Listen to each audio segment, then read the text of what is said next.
Hey everyone, it's Dana from Parkview Nursery, and we've had a lot of people talk to us about starting their own seeds and how to start gardens, because we are going to be seeing a lot of you deciding to be growing your own food, both for fresh consumption as well as for preserving. And we want to be the ones to help you make sure that your gardening experience is successful.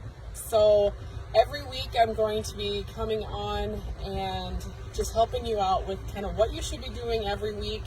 And it may not always be gardening with vegetable gardening, but I'm also going to talk to you about lawns, flowers, trees, shrubs. So every week you're going to see me just kind of give you some informational knowledge on just what should be happening. So as you saw last week, we did do a seed starting kit here at Parkview, and so we just want to kind of give you some overview on what you should be doing when you're starting your own seeds.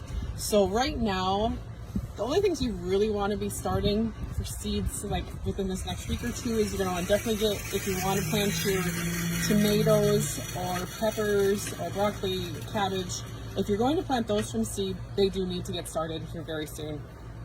Otherwise, some of your other vegetable seeds, you're going to be waiting until the next 2 or 3 weeks probably, and then some you're going to direct seed straight into your garden. So like I said, tomatoes, peppers, cole crops like your broccoli, cauliflower, cabbage, go ahead and start those if you're going to in your house. And when you are planting, you should remember that you want to always plant into moist soil, so you should be wetting it down first, and also what container you're going to be using. So today what I'm going to be planting into is our 4-pack containers that you buy your 4-packs in from us. However, just a second here, at home I highly suggest using these biodegradable pots, especially for your tomatoes and peppers, anything that's kind of a bigger plant. These biodegrade in the soil. Make sure it's completely buried when you plant it. You don't want to have this sticking out of the ground, but it just disintegrates away. So it's a great, easy thing just to be able to transplant into the garden. So these are definitely things that you want to pick up at Parkview.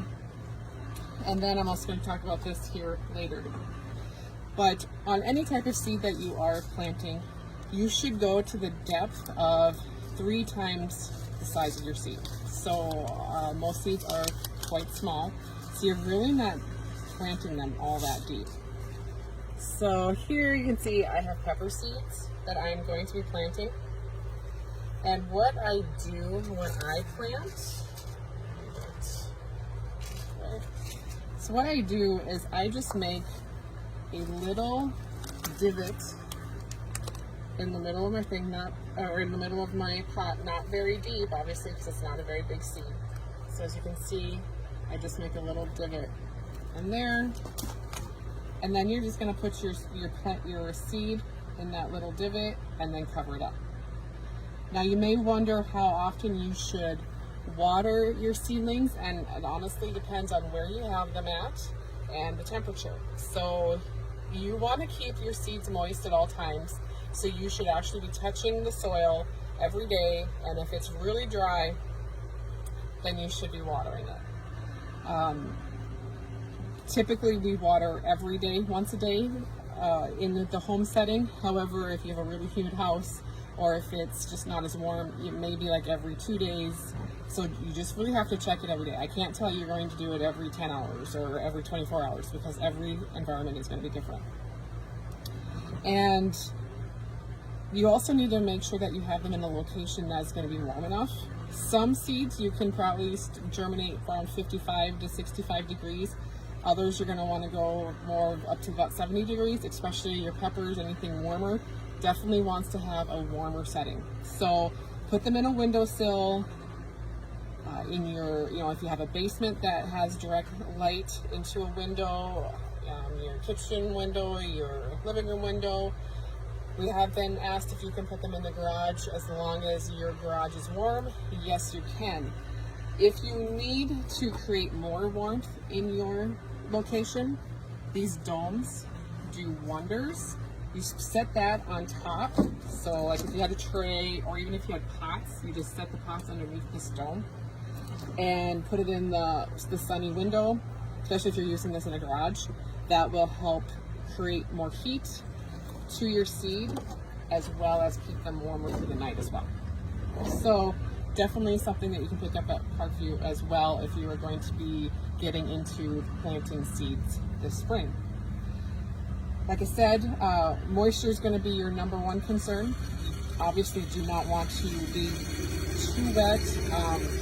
If you can, like when you press on the soil and moisture like puddles up at your finger, or if it drips down in the bottom of your pot, then they are obviously too wet. So really be watching your moisture, keep them warm, and you should have success when planting your seeds. So like I said, I will be getting on every week and just giving you tips of what you should be doing in the garden or in your lawn, because we want you to have a successful spring and also have fun and relieve some stress at the same time. So thanks for watching.